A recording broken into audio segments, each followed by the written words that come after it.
E agora uma notícia lamentável e que a Record trouxe com exclusividade. Uma família aqui de Brasília decidiu recomeçar a vida na Europa. O casal e a filha de apenas 2 anos foram morar em Portugal, mas um acidente doméstico mudou o rumo da vida de todos eles. O gás usado para o aquecimento do chuveiro da casa vazou. Eles inalaram uma substância altamente tóxica e o final não é nada feliz. Nunca é fácil perder alguém que se ama.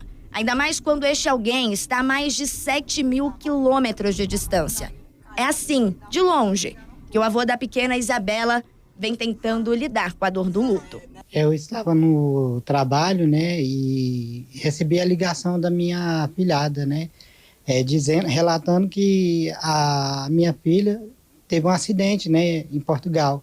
E aí meu coração já apertou e eu fui, né, na casa da minha afilhada, né, e quando fiquei sabendo, né, que infelizmente tinha acontecido essa tragédia, né, e meu coração apertou, né, e desculpa.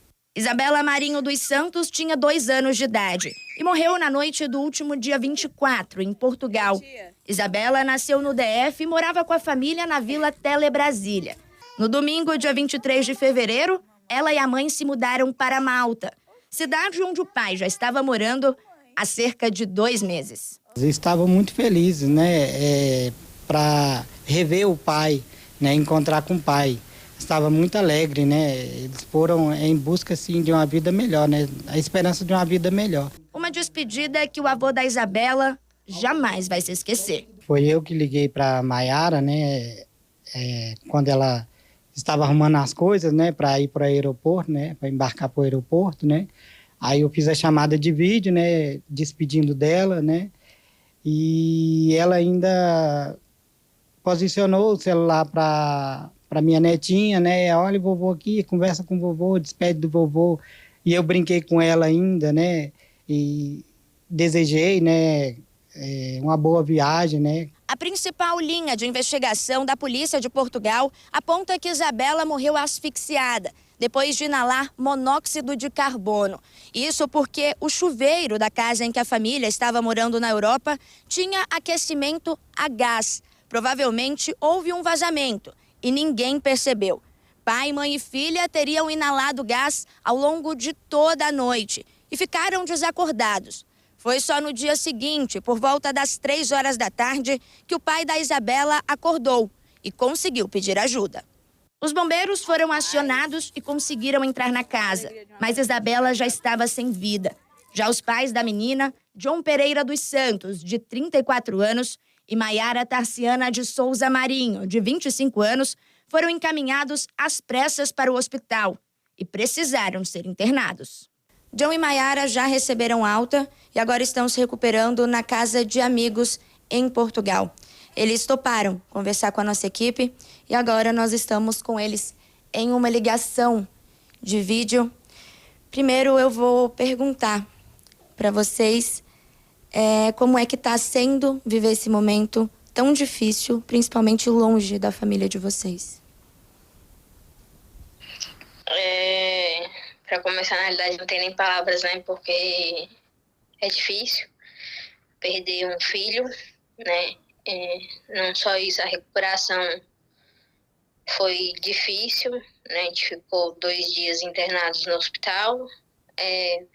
Depois tivemos que voltar novamente por indicação de pessoas, amigos, né? Porque estavam vendo a nossa recuperação, não estava melhorando, né? Passando mal, enjoo, tontura, dores ainda, né? Então, está sendo um momento bem delicado. Não tem palavras que possam dizer a nossa dor nesse momento, principalmente por conta da nossa filha. Então, assim, a única coisa que eu lembro é isso. Eu tentava falar, né? Tentava pedir ajuda, pedir socorro, não conseguia, né? A sorte foi que o John, ainda com um pouco mais de força, conseguiu ligar para um amigo nosso, né, para esse amigo que tá aqui com a gente, e conseguiu ligar e falar que a gente estava ruim, que a gente estava passando mal, né, e que estava sem força. Só lembro depois dentro da ambulância já. E a outra coisa que eu lembro também muito é que eu tava quase desmaiando com minha filha no colo. Aí eu, para não deixar cair ela no chão, eu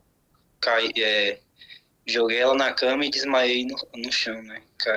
Caí no chão e ela ficou na cama.